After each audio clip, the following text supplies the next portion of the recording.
Bom dia a todos. Hoje eu gostaria de fazer uma aula para os nossos alunos e também para quem é de fora, para conhecer um pouco da nossa didática no VDERM a respeito de hialuronidase. É uma dúvida muito frequente dos nossos alunos, dos médicos que fazem cosmetria de uma maneira geral, como que a gente faz o uso correto da hialuronidase e como que a gente consegue tratar eventuais complicações. Fazendo uma breve apresentação dos nossos cursos, somos uma empresa de cosmetria, nós já temos 5 anos de história.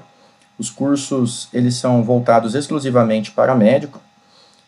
Temos cursos modulares, que são os cursos de preenchimento global da face, bioestimuladores de colágeno e toxina botulínica. Nós tivemos um lançamento recente, agora em novembro de 2024, um curso de preenchimento global da face e bioestimulador de colágeno, que vai ser realizado numa sexta, sábado e domingo. Nós temos também o nosso Fellow de Cosmetria, que são 10 encontros anuais, que são discutidos vários assuntos: toxina botulínica, preenchimento global da face, bioestimuladores de colágeno, laser, tecnologias, cicatrizes de acne, melasma, terapia capilar. São vários assuntos em 10 encontros, num grupo limitado de participantes. Então, nós temos de 16 a no máximo 20 alunos por curso. E, em breve, agora no final do ano de 2024, nós já vamos abrir vagas para o ano de 2025. Então, vamos direto agora para a nossa aula. Meu nome é Guilherme, eu sou médico dermatologista, tenho graduação, residência, mestrado e cirurgia dermatológica pela Unesp de Botucatu e sou sócio fundador do VDERM do Brasil Cursos. Aula em duas partes. A primeira parte é com as apresentações comerciais, as indicações, a diluição, como utilizar a hialuronidase, e a segunda parte a respeito das indicações, efeitos colaterais e a anafilaxia. Eu não citei, mas essa aula vai ficar disponível no YouTube. Se vocês tiverem qualquer dúvida também, podem enviar mensagem nos comentários do YouTube ou então seguir a gente nas redes sociais no Instagram. Então, falando um pouco do ácido hialurônico de uma forma bem breve, né, não é exatamente o nosso foco da aula. O ácido hialurônico ele é um polissacarídeo, então na verdade ele é um açúcar, né? Ele não tem nenhum tipo de componente de aminoácido na sua molécula. Isso já me foi perguntado, né, se tinha algum componente de proteína, de aminoácido no ácido hialurônico. Não, ele é um polissacarídeo, né, e ele é produzido por algumas proteínas transmembranas da membrana plasmática, né? Então, ele é um polissacarídeo bastante longo, embora hajam diferentes tamanhos de ácido hialurônico, e isso impacta na sua ação celular. Então, essas moléculas elas são longas, bastante lineares, formadas pela repetição de disacarídeos, né, que é o ácido glicurônico e a N-acetilglicosamina, e ele é altamente polar, né? Então ele tem uma atividade higroscópica muito grande, ele consegue reter 1000 vezes mais água do que o seu volume. Isso é bastante importante para alterar tanto as funções quanto as características da membrana da matriz extracelular. Ele é naturalmente encontrado como um componente da matriz extracelular da pele, e ele altera a viscosidade e a permeabilidade da matriz extracelular. Então, quanto mais ácido hialurônico tiver na matriz extracelular, mais viscosa e menos permeável ela é. Ele também tem uma função muito importante como sinalização extracelular e está atuando também na diferenciação, proliferação, desenvolvimento e reconhecimento das células. Nós temos 6 hialuronidases endógenas e funcionais, não é o nosso foco falar sobre elas. E tanto as hialuronidases endógenas quanto as exógenas, elas estão relacionadas com a despolimerização do ácido hialurônico por hidrólise, fazendo com que ele se transforme de um polissacarídeo para monossacarídeos, né, para açúcares mais simples, que não têm nenhuma função em alterar a viscosidade na matriz extracelular. Já que o ácido hialurônico ele altera a matriz extracelular, então, como eu citei, quanto mais ácido hialurônico, maior a sua viscosidade, quanto menos ácido hialurônico na matriz extracelular, menor a sua viscosidade, né? A hialuronidase ela tem a função de aumentar essa permeabilidade tecidual, aumentar a permeabilidade da matriz extracelular. Por isso que células tumorais produzem hialuronidase, porque tem uma facilidade dessa forma em originar metástases. As infecções, né, bactérias, também podem produzir hialuronidase. A gente pode utilizar também para aumentar a difusão de drogas. As toxinas, alguns venenos também têm hialuronidase na sua composição para aumentar a sua difusão. E também na cicatrização de feridas. É importante ter bastante hialuronidase no processo inicial da cicatrização de ferida, justamente para aumentar a permeabilidade da matriz extracelular e recrutamento de várias células inflamatórias, né? Indicações pelo FDA da hialuronidase para aumentar a difusão e a absorção de drogas e contrastes, bloqueio anestésico retrobulbar, hipodermóclise e aumento de radiocontrastes na urografia subcutânea, né? Tanto que nesses usos, né, a quantidade de hialuronidase utilizada são quantidades maiores do que a gente usualmente utiliza na dermatologia e na cosmiatria, e normalmente são esses usos que estão mais relacionados a efeitos adversos. Quais são as indicações de hialuronidase na dermatologia clínica? Que eu também só vou citar, eu não vou explicar, que o nosso foco é o uso da hialuronidase na cosmiatria. Então, a gente pode utilizar para todas aquelas dermatoses em que tem aumento do depósito de mucina, né, de glicosaminoglicano na matriz extracelular. Então, esclerodermia, linfedema, hematoma para aumentar a difusão, aumentar a dispersão de anestésicos locais, tratamento de queloide, cicatriz hipertrófica, mixedema pré-tibial, esclerodema, cutis vértice girata, edema periorbitário e cisto mixoide. Então, todas essas, isso que eu estou citando nessa tela, tudo isso tem relato de caso de uso de hialuronidase para o tratamento. Agora, quais são as indicações de hialuronidase para cosmiatria? Lembrando que todas essas indicações, elas são off-label, mas a gente utiliza. A gente não vai deixar um paciente com efeito Tyndall, com nódulo, com um preenchedor que ele não quer mais, com uma oclusão vascular, só porque a gente não tem uma indicação formal, uma indicação de bula de uso de hialuronidase para este fim, né? Então, na cosmiatria nós utilizamos muito mais para correção de assimetria, correção de paciente muito preenchido, né, nesses casos de overcorrection. Eu acho que atualmente os pacientes eles estão buscando muito mais procedimentos que não são grandes volumes de preenchedor, e muitos pacientes, inclusive, estão procurando a gente para fazer a dissolução desses preenchedores. Eles acabam se arrependendo, eles querem lábios menores, querem região maxilar menor, querem região mandibular menor, e isso está cada vez mais frequente. A gente utiliza também para dissolução de nódulos por ácido hialurônico, correção de efeito Tyndall, um refinamento depois de um preenchimento. Se você terminou de fazer o preenchimento, viu que aquela área ficou um pouco assimétrica, viu que tem um nódulo mais superficial, você pode utilizar exatamente naquele momento uma pequena quantidade de hialuronidase para fazer um refinamento. E também por erro de técnica, um preenchimento que realmente não ficou bom, o paciente quer dissolver aquele preenchedor, ou você viu que não ficou bom, você quer dissolver aquele preenchedor, você também pode utilizar. A gente utiliza também, mais raramente nos casos de granuloma, para fazer uma dissolução do biofilme, e de forma mais grave, vamos dizer assim, nos casos de embolização, oclusão e compressão aguda de vasos causado por ácido hialurônico. Nesses casos, as quantidades de ácido hialurônico elas são muito maiores do que os casos que eu citei anteriormente. De onde é obtida a hialuronidase? Ela é obtida de testículos, né, bovinos ou ovinos, que passam por um processo de purificação. Isso que eu acho bastante importante, que eu vou citar, aí um problema, vamos dizer, da hialuronidase, que ela é de origem animal. Então você tem que conhecer muito bem o laboratório que está te fornecendo a hialuronidase, tem que ser um laboratório confiável para evitar hialuronidase de má qualidade, que venha com contaminação, e também hialuronidases que são muito pouco purificadas, que daí elas vão aumentar muito a chance de você ter alguma reação adversa, uma reação anafilática, por exemplo.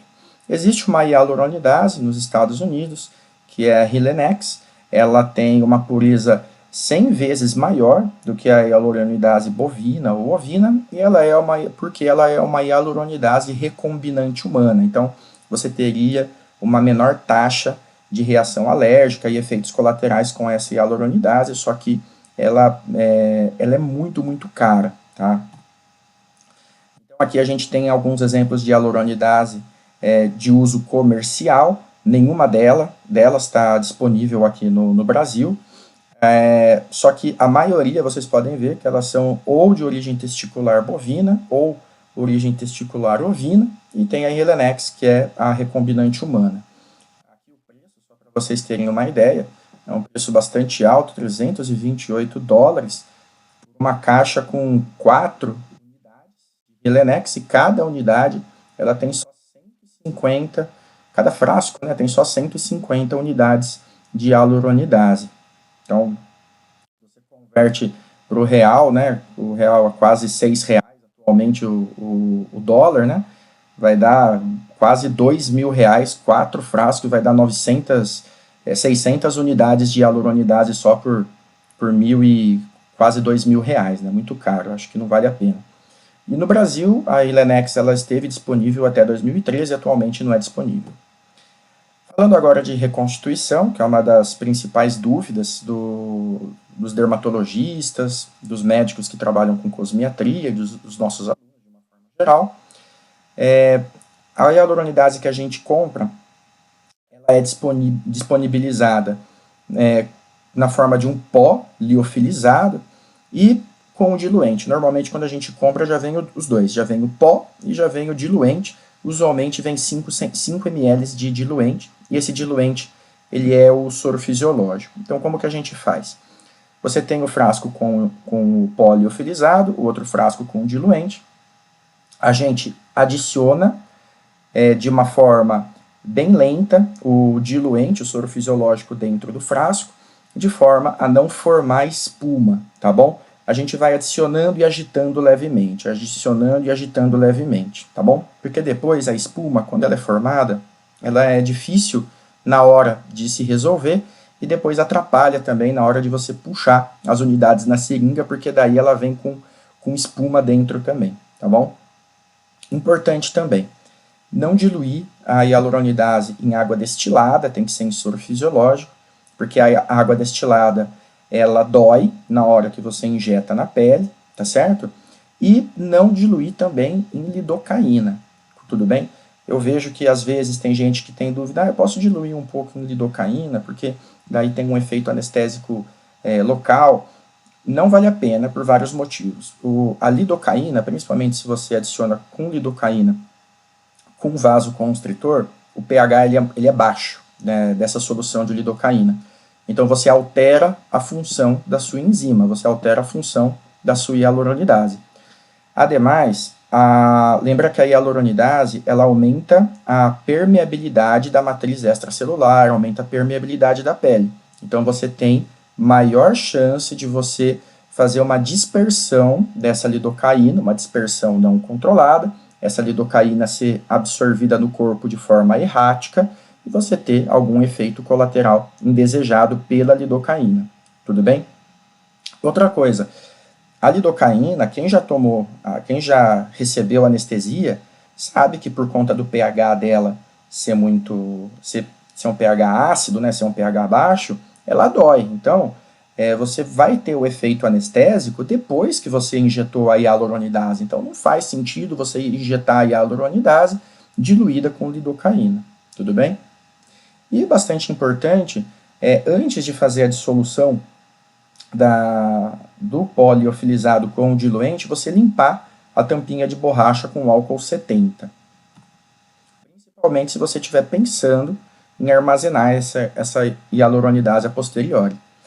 O pó liofilizado, quando a gente compra dos laboratórios, a gente pode armazenar em temperatura ambiente até 25 graus. Então, lembrando que a temperatura ambiente é 25 graus, não adianta deixar a hialuronidase largada num canto no sol e nem colocar no seu consultório que não tem ar-condicionado lá em Teresina do Piauí, que faz 40 graus, então a temperatura ambiente é de até 25 graus, tem que ter um bom armazenamento para ela durar. E se você armazenar o pó liofilizado em boas condições, você tem até 1 ano de validade de forma geral, mas isso, é o que eu sempre falo, você tem que avaliar com o laboratório que você está pedindo a sua hialuronidase. Depois de reconstituída, a hialuronidase em temperatura ambiente, ela dura de 6 a no máximo 24 horas, ao passo que se você colocar em geladeira, ela dura até 30 dias. Vamos lá. Se você perguntar para qualquer laboratório que manipula a hialuronidase, eles vão falar que a partir do momento que você diluiu a hialuronidase, você deve utilizar e ela não deve ser guardada nem em geladeira. Entretanto, já existem alguns relatos de caso e também por experiência profissional de que até 30 dias é possível utilizar essa hialuronidase sem grandes alterações na sua eficácia. É lógico que se você utilizar uma hialuronidase hoje e a hialuronidase daqui 30 dias, a hialuronidase daqui 30 dias não vai ser tão eficaz igual se você utilizar no dia que você diluiu. Mas ela é uma hialuronidase ainda passível de ser utilizada. E é interessante saber que a hialuronidase, ela, quanto mais tempo ela fica armazenada, a solução ela vai ficando um pouco mais viscosa, mas isso não vai atrapalhar na sua eficácia. Falando agora especificamente da diluição, tanto no caso da hialuronidase de 3.000 unidades, quanto de 2.000 unidades, que eu acredito que seja as que a gente mais utiliza, né? É igual, gente, quando vem o pó liofilizado escrito, vem escrito assim, ó, pó liofilizado 3.000 TR, né? 3.000 unidades de hialuronidase. É igual toxina botulínica, né? Quando você compra um frasco de toxina botulínica, por exemplo, vou comprar um frasco de Botox 100 unidades, um frasco de Botox 200 unidades. É a mesma coisa. Na hialuronidase, assim como na toxina, essas unidades que estão escritas no frasco, elas se referem ao total de unidades que tem dentro do frasco. E cabe a você fazer a diluição que você mais acha apropriada. Se você pode deixar mais concentrado ou você pode deixar mais diluído, assim como a toxina botulínica, você que faz a sua diluição. É lógico que existe as diluições padrão, que é a que eu vou falar aqui, mas você também pode diluir da forma que você acha mais conveniente no seu consultório. Então, na hialuronidase com 3.000 TR unidades, a gente dilui com 5 ml de soro fisiológico, dando uma solução de 3.000 unidades por 5 ml, ou seja, cada ml eu vou ter 600 unidades. Pronto, é isso, facilitou muito. Por quê? Imagina que a gente tem uma seringa de insulina, tá? Eu coloquei aqui a imagem de uma seringa BD, tá certo? Que a gente utiliza bastante para aplicação da hialuronidase ou aplicação de toxina botulínica. Imagine que a gente tivesse uma seringa de insulina BD, aquela de 100 unidades, né, que vem escrito aqui 100, tudo bem? Ou seja, essa seringa de toxina botulínica de 100 unidades caberia 1 ml dessa solução de hialuronidase dentro, ou seja, para cada 1 ml dessa solução, eu tenho 600 UTR, tudo bem? E imagine também que essa seringa de insulina, ela tivesse 100 risquinhos, ela tivesse 100 divisórias, tudo bem? Então, o que eu vou ter? Eu vou ter 600 UTR dividido por 100 risquinhos, ou seja, corta 2 zeros, cada risquinho de uma seringa de insulina, ela vai ter 6 unidades, tudo bem? Isso, gente, não importa se você está utilizando uma seringa de meio ml, uma seringa de 0,3 ml, tá certo? A partir do momento que você tiver uma solução de 600 UTR por ml, cada risquinho da sua seringa de insulina, ela vai ter 6 unidades de hialuronidase, tudo bem? Isso é bastante importante. O que a gente sabe? Que, usualmente, a gente utiliza 30 unidades de hialuronidase para diluir 0,1 ml de ácido hialurônico. Então, quando a gente vai diluir um pequeno volume de ácido hialurônico, por exemplo, paciente com efeito Tyndall, paciente com nódulo por ácido hialurônico, a gente não precisa utilizar mais do que 5 tracinhos dessa seringa, que são correspondentes a 30 unidades de hialuronidase. Tudo bem? Falando agora da reconstituição do frasco com 2.000 unidades, o raciocínio, gente, é exatamente o mesmo. Tudo bem? 2.000 unidades em 5 ml de soro fisiológico vai dar 400 unidades em 1 ml.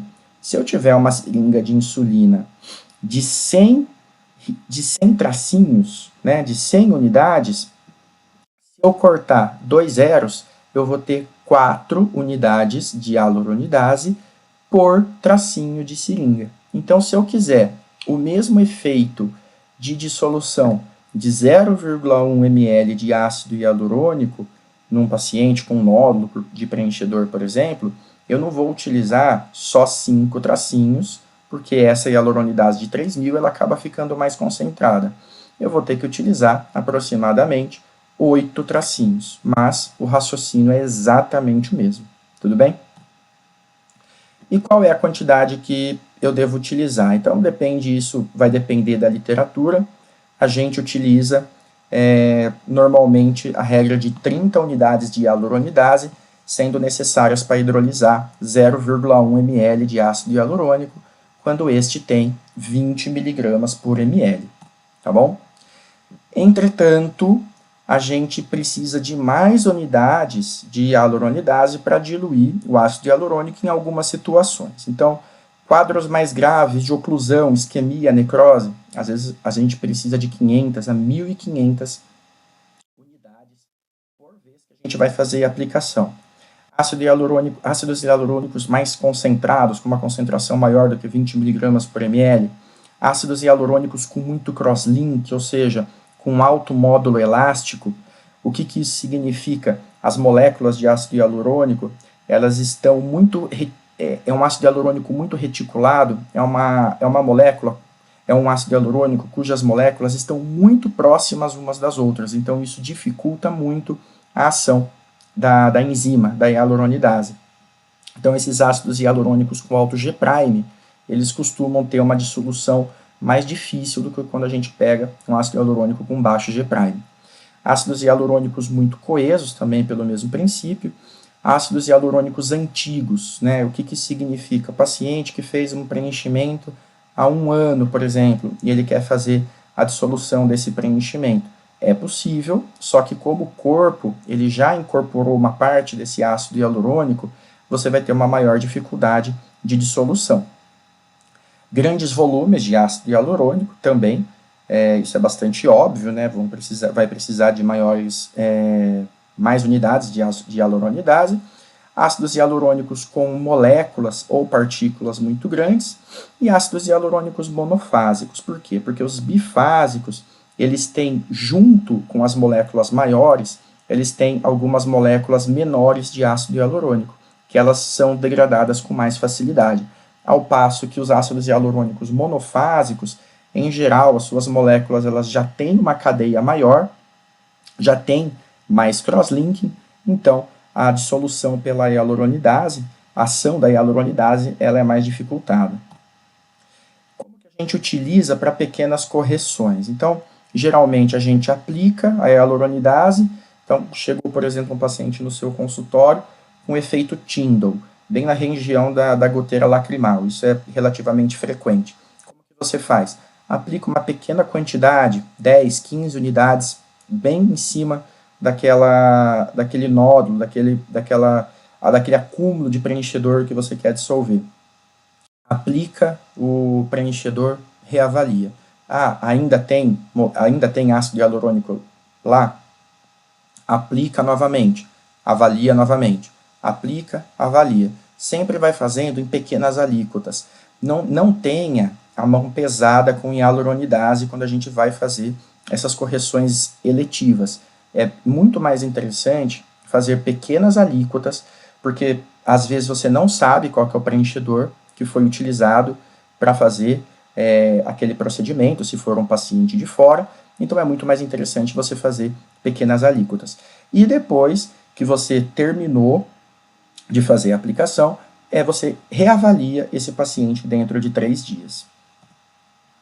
Pequenas correções, então nódulos superficiais, efeito Tyndall, não são necessários mais do que 15, 20 unidades, e você aplica pequenos volumes no interior da área a ser tratada, massageia, tá certo? Para poder espalhar melhor a hialuronidase, e essa hialuronidase ela entrar em maior superfície de contato com o preenchedor e vai reavaliando.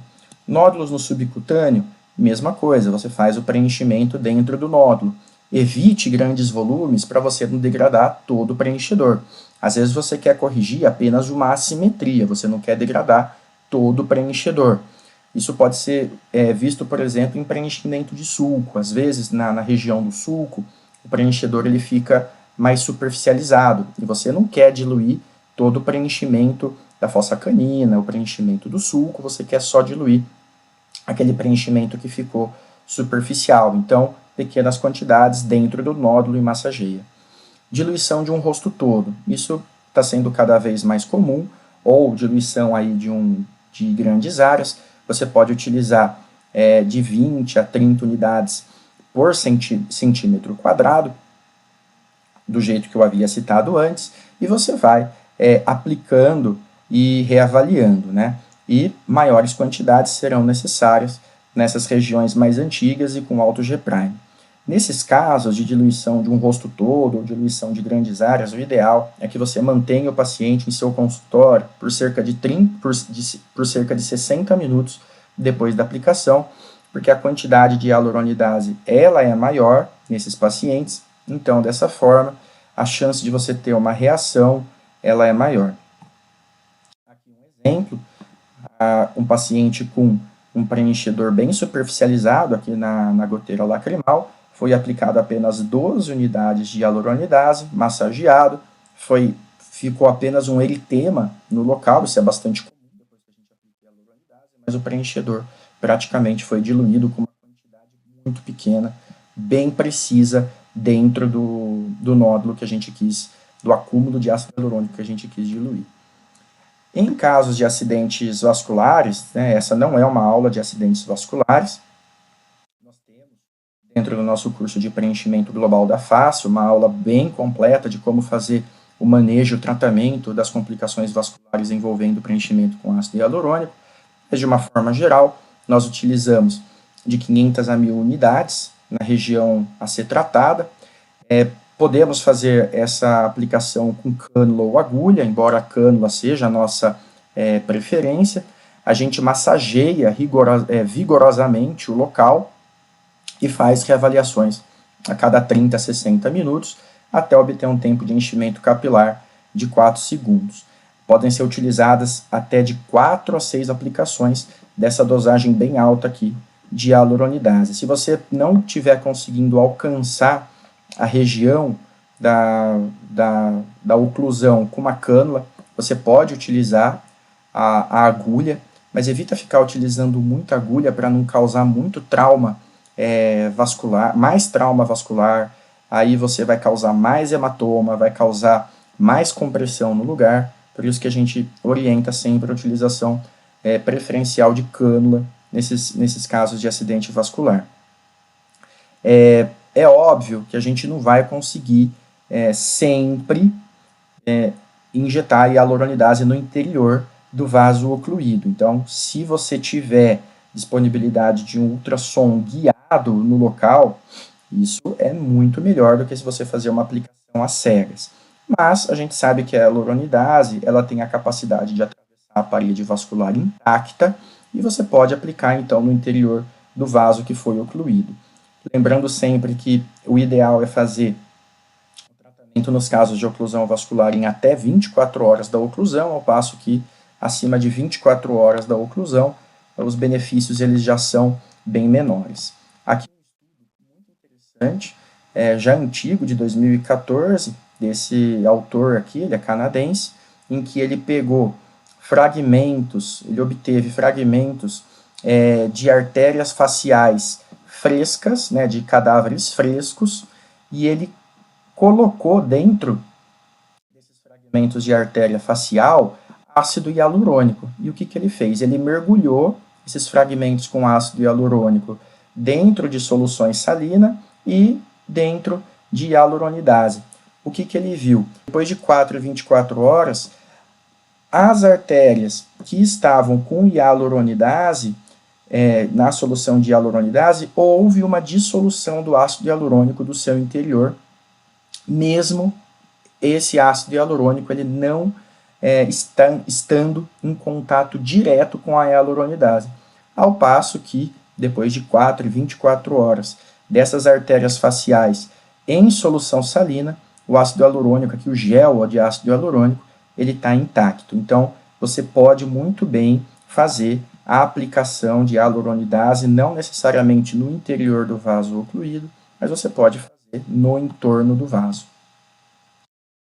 Agora, indo para a parte 2, vou falar das contraindicações e das reações adversas à hialuronidase. Quais seriam as principais contraindicações? Uso de toxina botulínica, evitar com menos de 48 horas do uso de hialuronidase, porque a hialuronidase é o mesmo motivo. Ela aumenta a permeabilidade da matriz extracelular e ela pode fazer com que essa toxina botulínica ela tenha uma maior dispersão, ela fique menos precisa. Áreas infectadas, acho que isso é bastante óbvio, porque você vai aumentar a chance de ter uma bacteremia. Então, quando você tiver uma infecção no local, não use hialuronidase. Nos casos de formação de granulomas por preenchedor ou granulomas por bioestimuladores, por exemplo, em que a gente utiliza a hialuronidase para fazer uma dissolução de biofilme que pode estar formando pelas bactérias associadas aos granulomas, o que é o ideal? A gente utilizar pelo menos 7 dias de antibiótico e, posteriormente, fazer uso da hialuronidase. Malignidade local, também, bastante óbvio o motivo, a gente não quer aumentar uma dispersão de célula tumoral no local, não queremos fazer implante de célula tumoral. Pacientes alérgicos a picadas de abelha e vespa, muito difícil a gente perguntar isso, né, nas nossas anamneses em dermatologia, né, mas seria muito interessante todo paciente que vai fazer preenchimento com ácido hialurônico a gente perguntar por quê, porque no veneno da abelha e no veneno das vespas existe hialuronidase, e esse pode ser um motivo da alergia desses pacientes à sua picada. Então, se esses pacientes eles têm alergia à picada de abelha e de vespa, existe uma contraindicação relativa ao uso de hialuronidase. O que a gente pode fazer nesses casos? Utilizar a prednisona, 60 mg 2 horas antes da aplicação. Isso daqui é uma recomendação de expert, não está descrito em nenhum artigo, em nenhuma publicação, mas é uma recomendação para evitar a chance de alguma reação mais grave. Pacientes com relato de anafilaxia à hialuronidase e as pacientes grávidas à hialuronidase, a categoria C.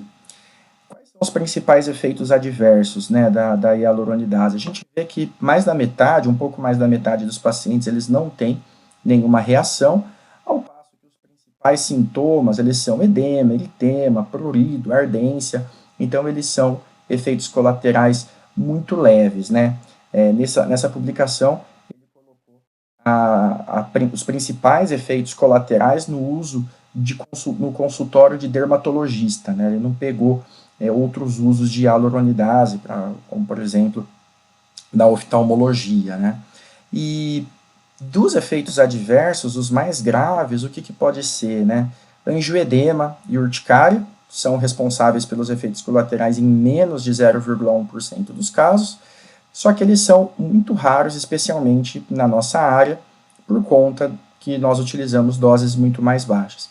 Nos casos de reação anafilática e nos casos de reação de hipersensibilidade, a gente pode ter reações do tipo 1, que são reações imediatas, e reações do tipo 4, que são reações mais tardias. Aqui nessa foto, um exemplo de um efeito colateral bastante comum, que é o eritema no local da aplicação. Um outro efeito colateral também que acontece no local da aplicação, que eu acabei citando, é o a pele ela fica com um aspecto um pouco mais apergaminhado. Isso é bastante comum porque a hialuronidase ela vai dissolver tanto o ácido hialurônico exógeno quanto o ácido hialurônico da pele. E é isso que eu queria falar, né, uma dúvida importante. A hialuronidase ela vai deixar a minha pele mais flácida, vai deixar a minha pele mais desidratada, já que ela também vai degradar o ácido hialurônico da derme?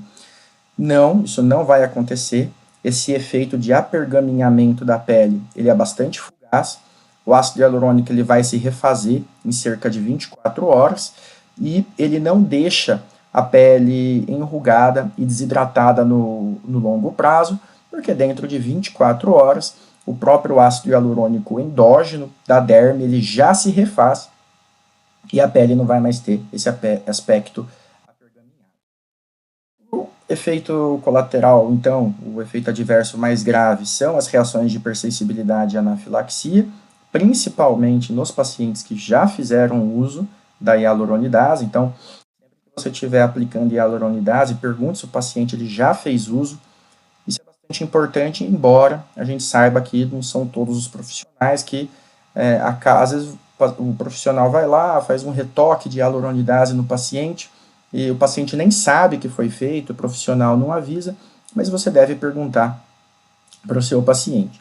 E perguntar também, principalmente quando você for utilizar maiores doses de hialuronidase, esses principais fatores de risco para alergia, né, que é o seu uso prévio. A gente sabe que quanto maior a dose, é dose dependente, né, quanto maior a dose de hialuronidase utilizada, maiores são as chances de sensibilização, e se o paciente tem alergia a veneno de abelha ou de vespa. E é muito interessante também você ter no seu consultório um protocolo de atendimento à anafilaxia. Existe a possibilidade de fazer teste cutâneo com hialuronidase, é muito questionado esse teste cutâneo. Você pode fazer, por exemplo, num paciente que vai fazer uso de hialuronidase de forma eletiva, e ele vem relatando que já utilizou grandes doses anteriormente, que ele é alérgico a veneno de abelha ou de vespa. Só que esses testes, mesmo quando realizados de forma correta, você pode ter falso negativo. De qualquer maneira, como que é feito esse teste? Então, você faz o uso de 20 a 25 unidades de hialuronidase, fazendo uma pápula intradérmica no antebraço desse paciente. Você aguarda 30 minutos do teste, e a formação de uma pápula eritematosa com calor ou prurido no local é indicativo de um teste positivo, ao passo que um eritema transitório ou então nenhum tipo de reação, isso significa que é um teste negativo, tá bom? Mas em casos de oclusão aguda você não deve fazer, né? Isso é bastante óbvio, você não vai deixar lá seu paciente com uma isquemia, com uma oclusão arterial, fazendo um teste lá com uma pápula no antebraço enquanto ele está necrosando uma área do rosto, né? E hialuronidase recombinante humana não tem necessidade de teste justamente porque ela é uma hialuronidase mais pura, então as chances de efeitos colaterais de anafilaxia, de reações por hipersensibilidade ou reações tardias, ela é mais difícil. Um protocolo que eu sigo na minha clínica, que é um protocolo de tratamento de anafilaxia, eu acho que é bastante interessante vocês terem. Você tem que identificar o quadro de anafilaxia, que pode começar de uma forma com um início súbito de falta de ar, sibilância, estridor, presença de placas urticariformes e angedema, chama o SAMU, e já chama o suporte avançado, não adianta ser suporte básico, tem que ser suporte avançado por conta da via aérea, identificar sinais de ameaça à vida, como estridor, sibilância, dispneia, síncope, fadiga, cianose, saturação menor do que 94%, confusão mental, sonolência e hipotensão. Deita o paciente, não vai deixar o paciente sentado, eleva os membros inferiores do paciente, se a paciente ela for gestante, deixa ela em decúbito lateral esquerdo, para evitar a compressão de veia cava. Adrenalina intramuscular imediatamente, o local correto da adrenalina é a face anterolateral do terço médio da coxa, e reavalia os sinais vitais a cada 5 minutos. Se não houver melhora, repetir a dose de adrenalina a cada 5 minutos e iniciar a reposição volêmica. Ah, mas e se não for uma anafilaxia e eu fizer adrenalina? É muito melhor o paciente ele não estar com uma anafilaxia e você pecar pelo excesso do que ele estar com uma anafilaxia e você não fazer a adrenalina, correto? Doses de adrenalina intramuscular, a gente sabe que uma ampola de adrenalina ela tem 1 ml, que vai ter 1 mg de adrenalina. No caso dos adultos ou crianças acima de 12 anos de idade, a gente vai fazer meia ampola a cada 5 minutos de adrenalina. Reposição volêmica, você pode iniciar com de 500 a 1000 ml de soro fisiológico aberto. Muito importante também você saber se o paciente que você está tratando ele tem alguma cardiopatia. Às vezes o paciente ele não aceita tanto volume assim de forma tão rápida, então por isso que é tão importante uma anamnese bem feita do seu paciente em consultório, mesmo que seja um consultório focado em cosmiatria. Obstrução. Em casos de obstrução parcial de via aérea, você pode fazer nebulização com 5 ml de adrenalina pura, e obstrução total. Em casos de obstrução total de via aérea, é indicado a via aérea avançada. Por isso que, quando for chamar o SAMU, você tem que chamar o suporte avançado de vida. Então, isso que eu queria conversar com vocês a respeito de hialuronidase. Espero que tenha ficado bastante claro. Foi uma aula que eu tentei fazer da forma mais completa e sucinta possível. Essa daqui é a nossa terceira turma do Fellow, é a nossa segunda turma do ano de 2024, a terceira turma de uma forma geral, e nós esperamos vocês nos nossos cursos modulares e também nos nossos cursos do Fellow de Cosmiatria.